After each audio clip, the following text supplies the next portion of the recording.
हिंदू धर्म हजारों वर्षों से आस्था, दर्शन और संस्कारों का आधार रहा। इतिहास गवाह है कि इस धर्म ने अनगिनत चुनौतियों का सामना किया, चाहे वह आक्रमण हो, विदेशी सत्ता हो या सांस्कृतिक षड्यंत्र। आजादी के बाद भी हिंदू समाज को अक्सर उपेक्षा, आक्षेप और कटाक्ष का सामना करना पड़ा। हाल की घटनाएं इस प्रवृत्ति को और स्पष्ट करती हैं, जब देश के सर्वोच्च न्यायालय में भी धार्मिक भावनाओं की अवहेलना दिखी और राजनीति में हिंदू प्रतीकों पर लगातार चोट की गई। भारत के चीफ जस्टिस पी.आर. गवई ने भगवान विष्णु की खंडित मूर्ति की पुनर्स्थापना संबंधी याचिका पर सुनवाई करते हुए कहा, यह पूरी तरह से प्रचार हित याचिका है। जाइए और स्वयं भगवान से कुछ करने को कहिए। यह टिप्पणी न केवल असंवेदनशील थी, बल्कि करोड़ों हिंदुओं की भावनाओं पर चोट थी। अदालत से अपेक्षा होती है कि वह धर्म और आस्था, सांस्कृतिक विरासत के मामलों में संवेदनशील दृष्टिकोण अपनाएं। लेकिन इस बयान ने यह संकेत दिया कि जब बात हिंदू आस्था की आती है तो उपेक्षा और व्यंग भी संभव है। आज हिंदुओं की स्थिति उस मंदिर की घंटे की जैसी है जिसे कोई भी जब चाहे, जैसे चाहे बजा सकता है। उनके प्रतीक, परंपरा और आस्था पर सवाल उठाना अब फैशन बन चुका है। किसी अन्य धर्म के खिलाफ ऐसी टिप्पणी या तिरस्कार की हिम्मत शायद ही कोई नेता या संस्था कर सके, लेकिन हिंदू धर्म को निशाना बनाना सुरक्षित राजनीतिक खेल माना जाने लगा है।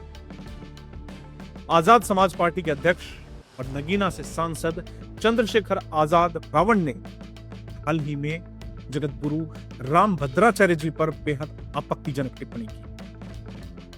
उन्होंने कहा कि उनके आंखें नहीं हैं तो ये उनके कर्मों का परिणाम है। यह बयान सिर्फ एक संत का अपमान नहीं था, बल्कि पूरे सनातन परंपरा का अपमान था। जगत गुरु रामभद्राचार्य जी ने न केवल आध्यात्मिक धरोहर है, बल्कि राम मंदिर संघर्ष के प्रतीक भी है। ऐसे महापुरुष पर कटाक्ष करना चंद्रशेखर के मानसिक दिवालियेपन का प्रमाण है। इसी तरह नागौर सांसद हनुमान बेनीवाल भी लगातार हिंदू समाज और राजस्थान की गौरवशाली परंपरा पर हमला बोलते रहते हैं। मई 2025 में उन्होंने कहा था कि राजस्थान के लोगों का देश की आजादी में कोई योगदान नहीं। यहां के राजपूत राजा अपनी गद्दी बचाने के लिए मुगलों से रिश्तेदारी कर लेते। ये बयान इतिहास को तोड़ मरोड़ कर पेश करने की कोशिश थी। राजस्थान का इतिहास वीरता, बलिदान और संघर्ष की गाथाओं से भरा पड़ा, चाहे वह हल्दी घाटी हो, चित्तौड़ की जौहर गाथा हो या मारवाड़ और मेवाड़ के बलिदान। बेनीवाल का बयान दरअसल उनके राजनीतिक अस्तित्व को बचाने की रणनीति बनी। इसी तरह बांसवाड़ा सांसद राजकुमार रौत का एजेंडा भी हिंदू समाज और राजस्थान की अखंडता को चोट पहुंचाने वाला है। वे अलग भील प्रदेश की मांग उठाकर सीधे सीधे विभाजनकारी राजनीति करते हैं। उनके संसदीय क्षेत्र में धर्मांतरण की गंभीर समस्या है, लेकिन वे उस पर चुप्पी साधे रहते हैं।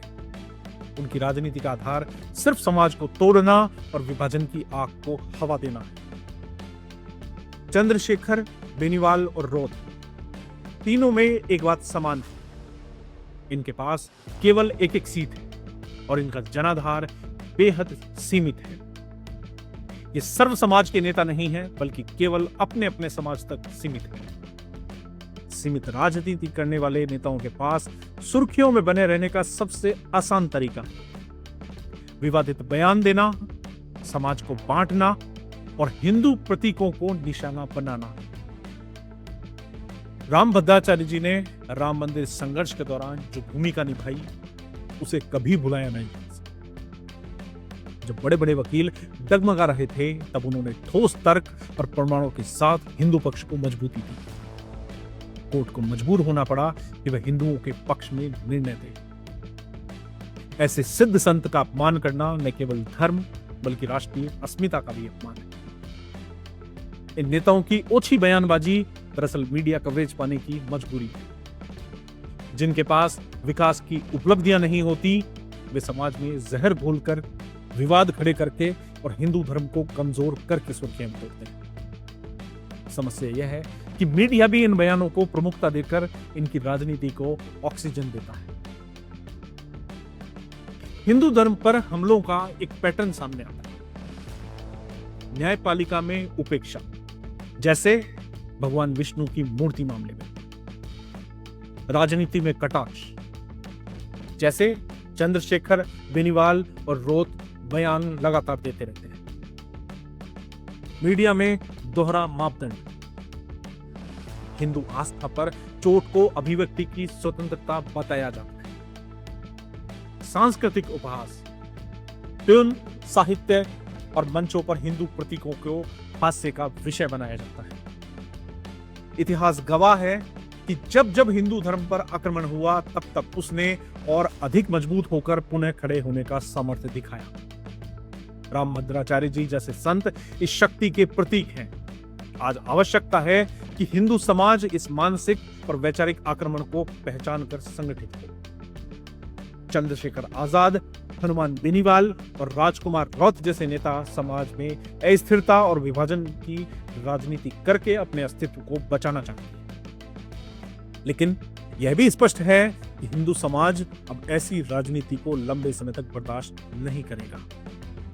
जिन संतों, जिन प्रतीकों, जिन परंपराओं ने इस देश की आत्मा को आकार दिया, उनका अपमान किसी भी सूरत में स्वीकार्य नहीं है। अंततः रामभद्राचार्य जी जैसे संतों का अपमान करने वाले नेताओं को इतिहास वही सजा देगा जो पहले भी सनातन विरोधियों को मिली। भुला दिया जाना, किनारे कर दिया जाना और अंततः, क्योंकि हम हिंदू सहिष्णु होते हैं, इसलिए यही कहेंगे, पापियों तुम्हें राम ही देखेंगे।